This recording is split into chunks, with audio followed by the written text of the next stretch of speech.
This is How To Gaming. Before I kick off this video, if this tutorial helped you, be sure to click the thumbs up button down below. And hey, if you like my content, be sure to subscribe for more great videos to come. In this video, I'm going to be presenting some tips and tactics on how to win games in Pokémon TCG Online. Ultimately, this video has to be prefaced with the fact that some decks are better than others. But what I want to do is talk about some general strategies that will get you winning games.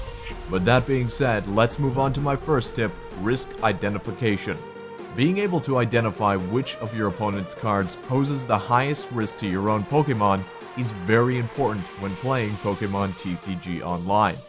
In many cases, your opponent may send out an active Pokémon that is not meant to attack you, but rather to stall for time as they set up some card combination or power up a benched Pokémon. Being able to understand that delaying tactic and being able to set yourself up appropriately to respond is the first step to success. The second is by running a card that is featured in almost every competitive deck in Pokémon TCG Online. That card is named Lysandre, and it is a supporter card that enables you to choose one of your opponent's benched Pokémon and drag them out into the active position.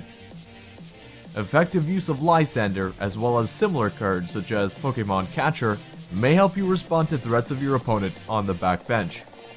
Now let's move on to the next section, bench preparation. In Pokémon TCG Online, you should always be looking 1 or 2 turns ahead. In this instance, you should ask yourself, what strategy do I have if my active Pokémon gets knocked out? This is why setting up a backbench of Pokémon is so important. Being able to implement contingency strategies is very important to the game, and setting up an effective backbench of cards at the risk of losing a bit of damage potential this turn is usually worth it. Playing for the long term usually is better than the short term. Let's move on to the next section, item and energy distribution. Item cards and energy cards generally should not be on Pokemon cards if they do not require it in the immediate sense.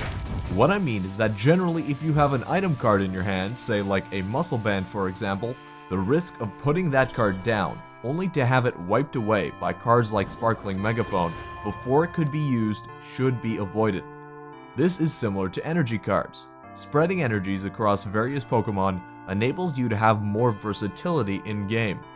I usually like to have my Pokemon 1 energy away from using attack that I really want to use. This usually gives me time to power up other Pokemon, and reduces the damage the loss of that Pokemon would be if it was dragged out and knocked out by cards such as Lysandre. Cards with many energies on them, or weak supporting EX cards, are generally known as Lysandre bait. And this tip is essentially like, don't put all your eggs into one basket. Let's move on to my fourth and final tip, that is know your deck.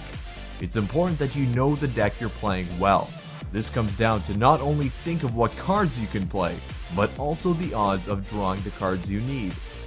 Basic calculation of odds of drawing cards is so important in Pokémon TCG Online. With cards like Professor Sycamore and Professor Birch being so popular, it's very important that you know your deck well, and understand the odds of drawing a card that you need at least at the basic level. Well, ladies and gentlemen, I hope you enjoyed this video. On your screen now are 2 clickable annotations that will take you to other tips and tactics videos that will help you start winning in Pokémon TCG Online. If you want to watch another how-to video from this game, be sure to click the screen here now. Or if you're feeling adventurous, click here for a mystery how-to video.